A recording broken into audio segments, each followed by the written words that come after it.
Good morning students. आज हम करेंगे पाठ 8 उठो धरा के अमर सपूतों। ये कविता है देश प्रेम की कविता और इसके कवि हैं द्वारिका प्रसाद माहेश्वरी। प्रतिध्वनि क्या है? उठो जागो और तब तक नहीं रुको जब तक लक्ष्य न प्राप्त हो जाए। जब तक लक्ष्य की प्राप्ति न हो जाए तब तक रुकना नहीं है। ये कहा है स्वामी विवेकानंद जी ने। चलिए पाठ शुरू करें। उससे पहले करेंगे शब्दार्थ। पहला है धरा यानी धरती, नूतन यानी नया, ज्योति प्रकाश, आह्वान, पुकार, उमंग उल्लास, प्राण जीवन शक्ति। प्रस्तुत इस कविता में कवि ने नवयुवकों को देश के नव निर्माण के लिए प्रोत्साहित किया है। बच्चे जो देश का भविष्य हैं, उन्हें भी आशा, विश्वास और नई उमंग के साथ आगे बढ़ने की प्रेरणा दी है। उठो धरा के अमर सपूतों, पुनः नया निर्माण करो। जन जन के जीवन में फिर से नई स्फूर्ति, नव प्राण भरो। नया प्रातः है, नई बात है, नई किरण है, ज्योति नई, नई उमंगे, नई तरंगे, नई आस है, सांस नई। युग युग के मुरझे सुमनों में नई नई मुस्कान भरो। तो यहाँ पर प्रकृति के तत्वों से प्रेरणा लेकर अपने ज्ञान का उपयोग कर देश के सपूतों को नव निर्माण के लिए कवि कह रहे हैं कि धरती के अमर सपूतों, हे नवयुवकों, उठो, उठ जाओ और इस देश का नव सृजन करो, नया निर्माण करो, अर्थात इसे फिर से बनाओ, नया रूप दो। जन जन के जीवन में फिर से नई स्फूर्ति, नव प्राण भरो। प्रत्येक देशवासियों के जीवन में नई ऊर्जा और जोश भरो। कवि कह रहे हैं कि नया प्रातः है, नई बात है। ये जो सुबह है, सवेरा है, ये नया है और नए सुबह के साथ हर बात नई है। नई किरण है, ज्योति नई। सूरज की किरणें तथा उससे मिलने वाली ज्योति यानी प्रकाश, वो भी नया है।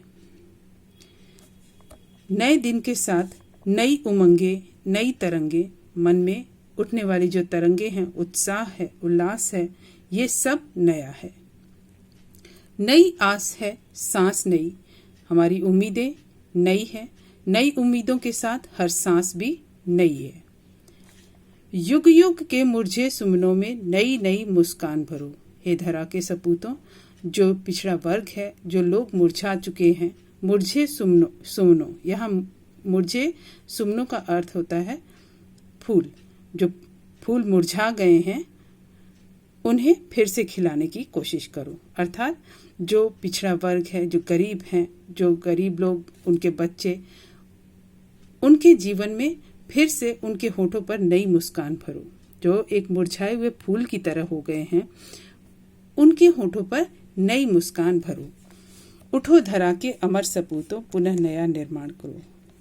हे धरती के अमर सपूतों, हे नवयुवकों, अब जाग जाओ और इस देश का नव सृजन करो। कली कली खिल रही है, वह फूल फूल मुस्काया है। धरती माँ की आज हो रही नई सुनहरी काया है। नूतन मंगलमय ध्वनियों से गुंजित जग उद्यान करो। इन पंक्तियों में कवि कह रहे हैं कि देखो, हर जगह कलियां खिल रही हैं और फूल मुस्कुरा रहे हैं। अर्थात स्वतंत्रता के पश्चात हमारा देश जो है प्रगति के पथ पर है। हर क्षेत्र में देश आगे बढ़ रहा है। आज हमारी धरती माता की जो काया है, वो एकदम सुनहरी हो गई है। देशवासियों के लगन और मेहनत से धरती की काया ही बदल गई है। नूतन मंगलमय ध्वनियों से गुंजित जग उद्यान करो। हे नवयुवकों, तुम अपनी नई मंगलमय ध्वनियों से इस संसार रूपी बाग को गुंजायमान कर दो। अर्थात अपने सत्कर्मों से, अच्छे कर्मों से देश को आगे बढ़ा दो। उठो धरा के अमर सपूतों, पुनः नया निर्माण करो।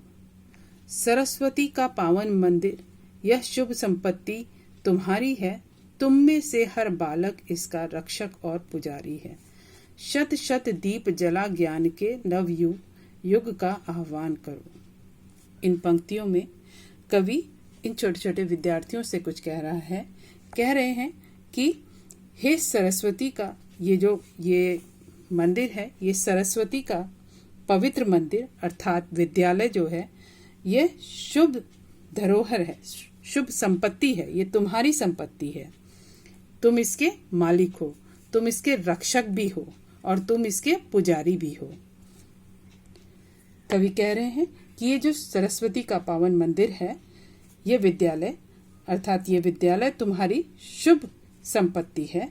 कवि कहते हैं, हे विद्यार्थियों, तुम सभी इस विद्यालय रूपी मंदिर के पुजारी हो और रक्षक भी तुम ही हो। तुम सब इसकी पूजा के लिए 100 दीपक जलाओ, शत दीप जला ज्ञान के नवयुग का आह्वान करो।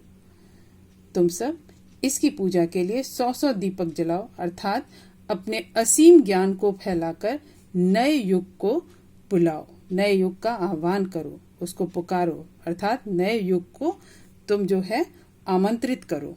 उठो धरा के अमर सपूतों, पुनः नया निर्माण करो। हे धरती के नवयुग को, तुम इस धरती का पुनः नया सृजन करो, नव सृजन करो। तो पाठ यहीं पे समाप्त होता है। आप लोग सही उच्चारण के साथ कविता को पढ़िए और याद कीजिएगा।